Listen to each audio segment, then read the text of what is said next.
Buenas noches y bienvenidos a Las Cosas Como Son. Durante las últimas semanas hemos tenido en varias circunstancias diferentes polémicas en torno a lo que la ley define como la capacidad del Poder Ejecutivo para tomar decisiones. Estamos ante casos clásicos en algunas de esas circunstancias de conflictos de interés o de temas inesperados sobre los cuales el marco normativo no es claro para todos. Hace pocos minutos hemos tomado conocimiento de que Venezuela ha aceptado como embajador del Perú al señor Richard Rojas. Señor Richard Rojas, que había sido rechazado por Panamá para ocupar el mismo puesto.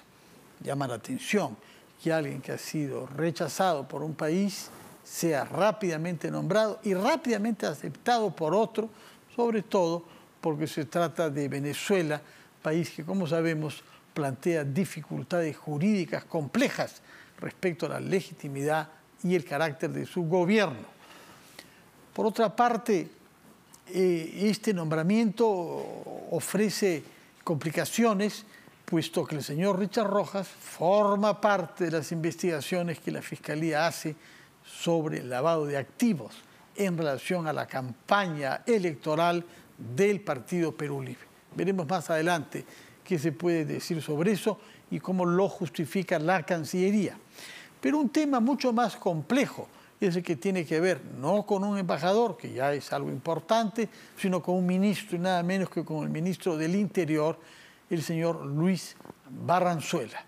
Por eso hemos invitado a un abogado con experiencia en temas procesales y penales para que nos explique qué debemos pensar respecto a la situación jurídica en la que se halla el señor ministro del Interior respecto de eventuales conflictos de interés, puesto que, como sabemos, justo horas antes de ser nombrado ministro del Interior, era él el abogado defensor de Vladimir Cerrón, el jefe fundador del Partido Perú Libre, condenado por corrupción y sometido a otras investigaciones.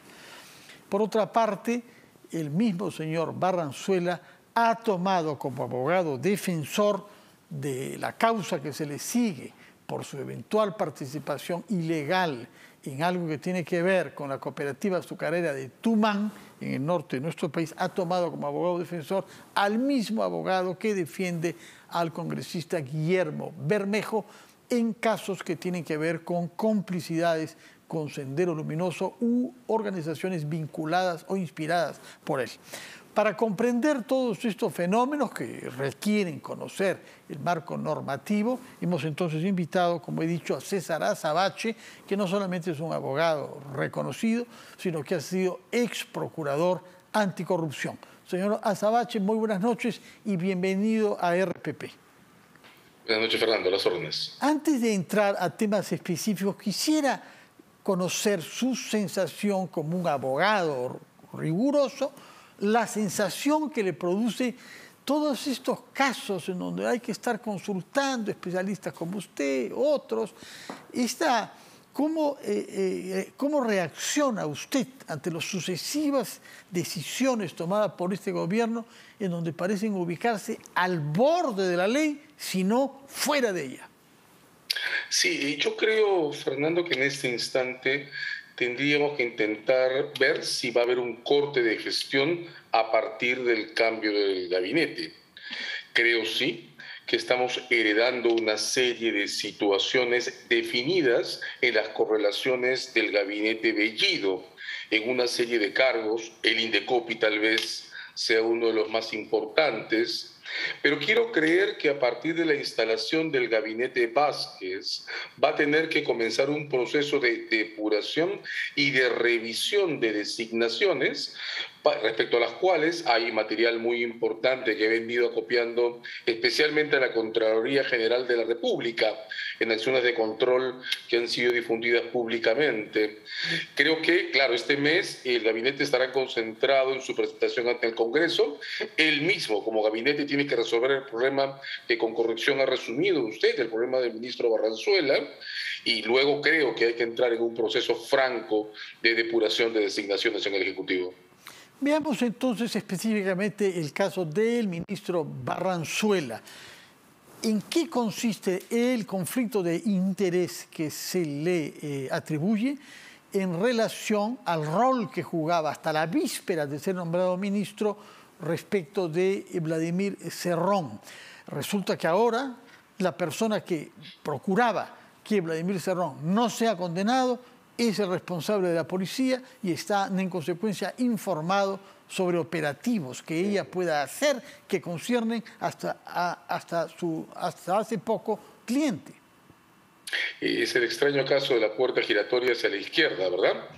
Esto que desde la izquierda se criticó tanto, la circulación de funcionarios que venían de empresas privadas al gobierno para regresar a empresas privadas, ahora ocurre en el caso del señor Barranzuela, que viene del estudio de abogados que defiende a Perú Libre, que al final del día es una entidad privada, entra a un ministerio, pero sigue siendo socio del estudio.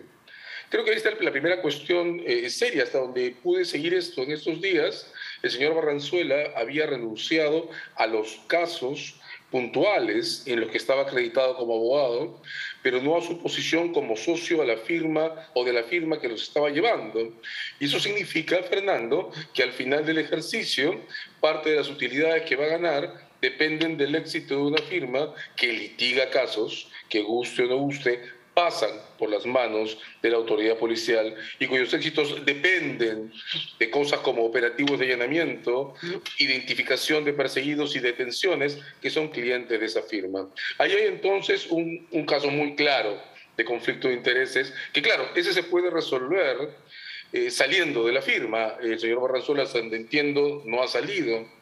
Pero más allá de esto, que ya es grave, hay algo mucho más importante de lo que hay que detenerse, que es esta elección del abogado que lo defiende, a la que se ha hecho referencia. Quiero decirlo muy brevemente.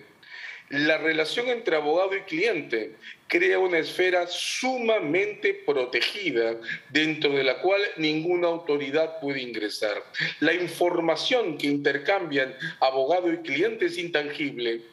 Pero en este caso, el cliente es el ministro del Interior, tiene acceso a información de inteligencia y el abogado es al mismo tiempo abogado de una persona que está en juicio, el congresista Bermejo, y de otras personas que están siendo investigadas por sus relaciones con el BRAEM, por los fondos que han manejado dentro de Perú Libre, también bajo las reglas de lavado de activos. Entonces, crear esa relación es entregarle al señor Barranzuela, a su abogado y a quienes defiende su abogado, las llaves en las que se almacena información sumamente sensible que no debería estar puesta sobre esa mesa. El señor Barranzuela puede elegir como abogado quien quiera, pero si elige a un abogado de personas investigadas como el que ha elegido, tiene que renunciar al cargo. No puede seguir siendo ministro del Interior. Bueno, manifiestamente no está dispuesto a hacerlo. Y ya hemos visto cómo se han aferrado al cargo otras personas con características similares, es decir, las de la proximidad a Vladimir Cerrón. Estoy hablando de Iber Maraví, ¿no? Fue más fácil cambiar al gabinete entero y al primer ministro que hacer que el señor Maraví entienda que lo razonable era que diera un paso al costado. Sí, y hay dos señales adicionales que entran hoy en este debate, ¿no?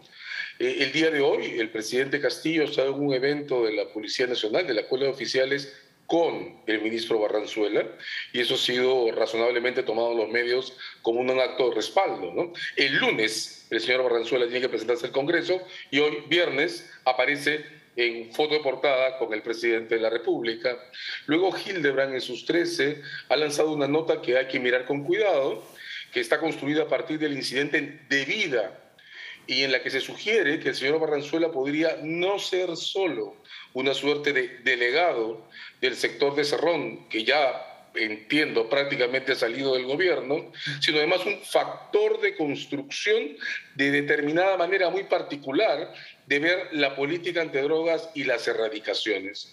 Este último dato desengancharía al señor Barranzuela de este problema de intereses vinculado al entorno de Cerrón y lo convertiría en un factor independiente vinculado a la política antidrogas. Creo que este último dato exige ahora, para no seguir arrastrando cosas que vienen del periodo anterior, de estos últimos 70 días, que el gobierno se explique con mucha precisión cuál va a ser su modo de pararse frente a la política antidrogas y la erradicación de cultivos, e insisto, también sugiere, también obliga a que el señor Barranzuela dé un paso al costado. Hay dos posibilidades para que el señor Barranzuela sea retirado del gabinete si es que, como parece ser, no quiere renunciar. Una es que el Congreso lo censure. Y eso comenzará sin duda el lunes con las explicaciones que dará ante la Comisión de Defensa. De esta sesión pueden eventualmente salir una moción, probablemente saldrá una moción de interpelación, tal como han adelantado ya. Todo eso es la vía parlamentaria.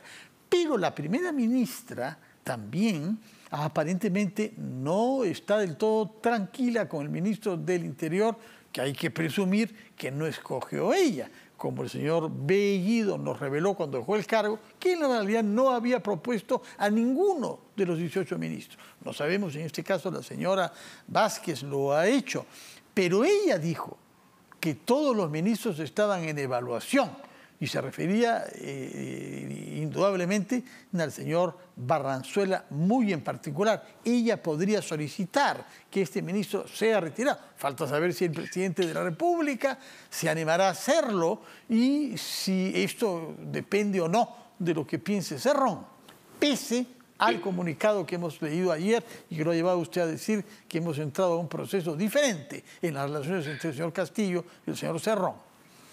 Sí, de hecho hay una secuencia entre esta declaración abierta de la primer ministro Vázquez, el comunicado del entorno de Perú Libre, la respuesta del señor Bermejo al comunicado, la presencia del presidente hoy con el señor Barranzuela en la Escuela de Oficiales. En efecto, creo que esta es una coyuntura que todavía no está definida. Creo que las cartas están echadas en punto a que esta coyuntura defina el peso específico de la primera ministra Vázquez dentro del gabinete y en su relación con el presidente Castillo.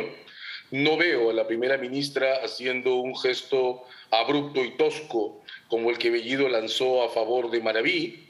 No veo en el señor Barranzuela una suerte de peso político gravitacional que lo pueda comparar a lo que Maraví quería hacer. Creo que es una posición frágil.